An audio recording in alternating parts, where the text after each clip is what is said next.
Welcome back to AA Homestead. My name's Andrew. Today we're going to be showing you how to skid logs for less than $300. That is assuming you've already got the $20,000 to $40,000 tractor.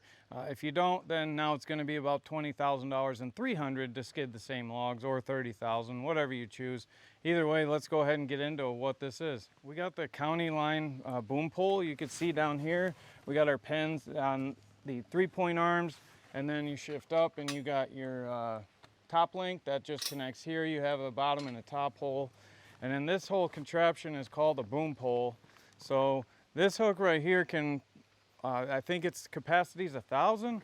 We got a hook back here, that capacity is 500. If you look at the difference, elbow to hand, so not a very big difference in terms of how far away. I use this hook point right here. I just have this hooked on as a way to carry it. So I got $230 invested into the boom pole, and then I have either 50 or 60 on these cheap tongs from Amazon, and let me tell you, they work really well. I've been super impressed.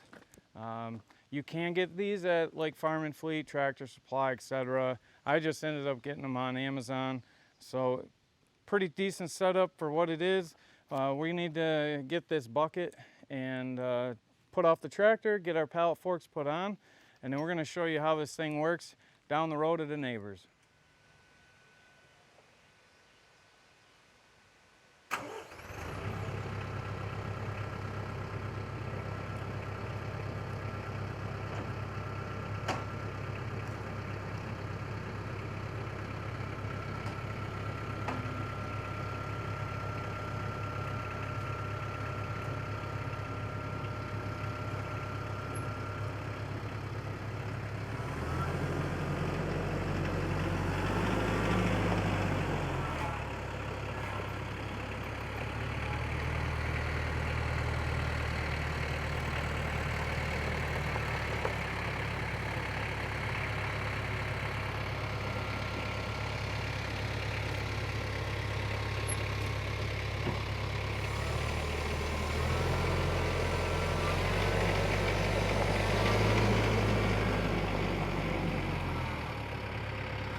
We got the bucket taken off. We got the pallet forks put on. The reason I like the pallet forks, you could put logs on the front of that. It's also a lot longer, so the spot that I have to go in, I have to go up a steep hill in reverse, and just in the event something happens, I think those pallet forks might save me from going over. I don't believe it's that bad, but it sure does feel a little sketchy to me. So let's go ahead and get down there and get that log taken out.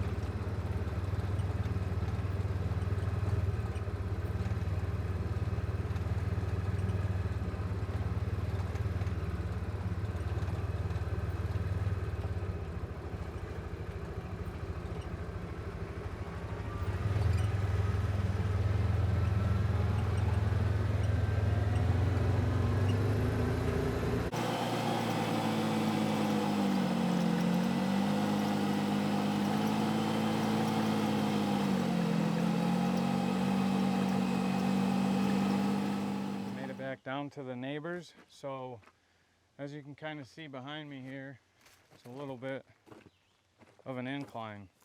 So what I need to do, put the tractor into the low, put it into four-wheel drive, and then I'm going to back up it. Obviously, you wouldn't want to go up a steep hill, especially like in two-wheel drive, and then there's plenty of tractor videos showing them flipping over. So nonetheless, we're gonna back up, go grab that log, and bring it down so we can bring it to the house.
made it back home. We got that log put off to the side of the driveway. As you saw, that was quite a hill. Personally, I'm not a fan of doing work on a hill like that. I believe I was well within the safety parameters. I do have filled tires, and then as you saw, I have the front end loader with the pallet forks that stick way out. And then as I was coming down the hill, I had the weight of that log pulling down on the back here, which also helped make me feel a bit secure.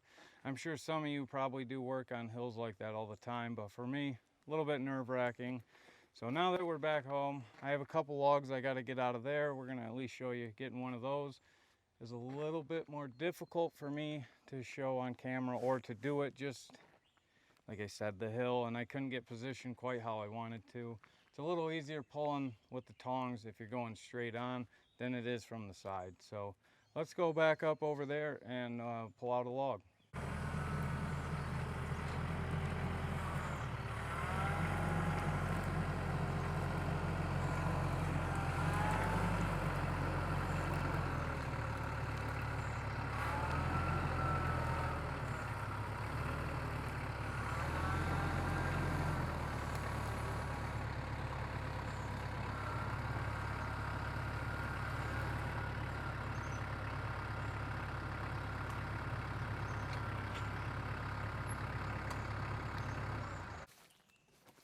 Probably could have backed up just a little bit farther.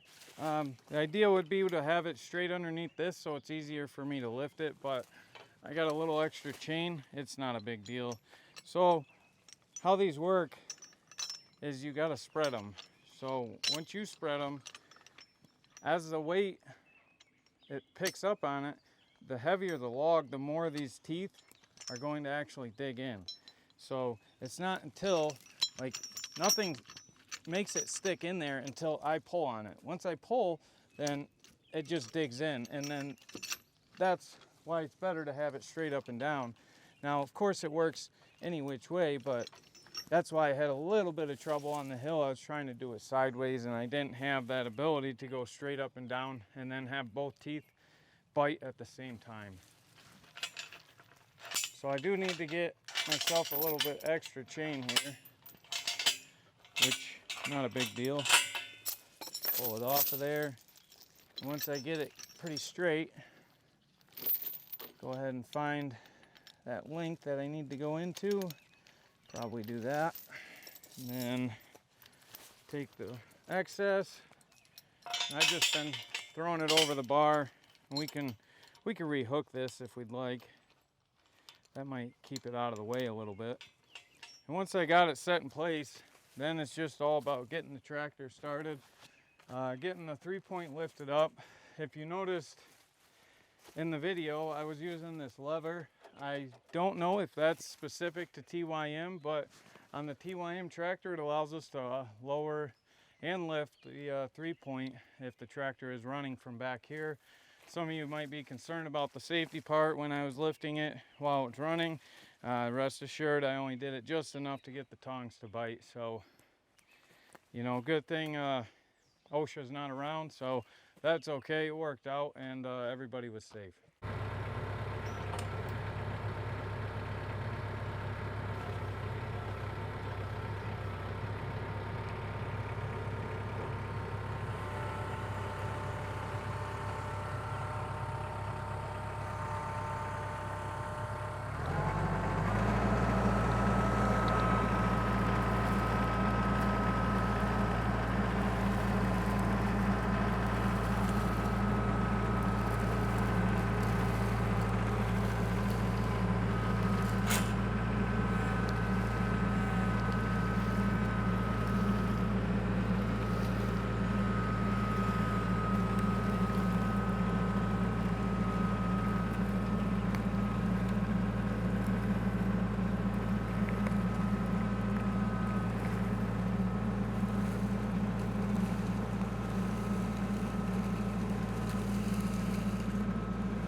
We got all these logs brought over here. Well, by all, I just mean the two for the video purposes, but nonetheless, I've been doing some other ones.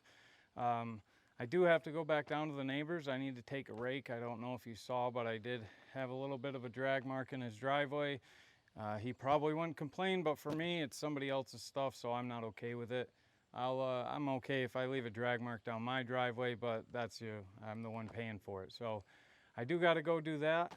One thing to touch on when you are going downhill like you saw, what's going to happen, that log was getting held up, and then as it released, it came forward a bit quicker, well, because it's going downhill. So you have to be prepared for that log to come into the back of the tractor. That's why I try not to have it, but you know, maybe this far above, a foot or maybe 2 at the most. You don't want to be skidding a log up here. So just be prepared for that. If it is coming in pretty hot, just make sure you can get your 3-point down. It's important to have that 3-point, the valve control turned up so that the speed can go down pretty quick. Overall, this has been a great setup for me for the money. For under $300, I do not think that you can go wrong. And to be clear, I want to make sure that I am not showing you how to skid logs. I am just showing you what I use to skid logs. So if there's any safety concerns in there, or I might be doing something that you don't agree with, that's okay. I strongly suggest that you do your own research and find the way that you feel is safest for you. This works for me, and I just wanted to bring to you a cheap solution because I see that they have some very expensive options out there. They also do have a setup for a 3-point that is specific to log skidding. However, I found the boom pole is a little bit more handy because you can get farther into a log pile or into the woods, where that log skidder, the specific attachment, the one that's 200 or 300, is real close to the back of the tractor. You can buy, of course, those $7,000 log skidding winches for the back of your tractor, but who has money for that? Just want to say thank you very much for watching. Now, if any of this was helpful to you, or if you or your wife or your husband, whomever, they like to garden, homestead, we have some chickens, or hopefully have some meat chickens in the future. We got a garden, doing stuff with the tractor, the chainsaws, all that. So if any of that helps you out, well, we're going to continue to bring helpful videos. Maybe consider subscribing so that we can teach you a little bit more along the way. And if you got something to tell me that I'm doing in a video that might teach me, please just leave a comment. I'm not going to be offended. Everybody needs to learn. You don't know everything. So please feel free to comment. And thank you very much for watching again. And we'll see you on the next one. Take care.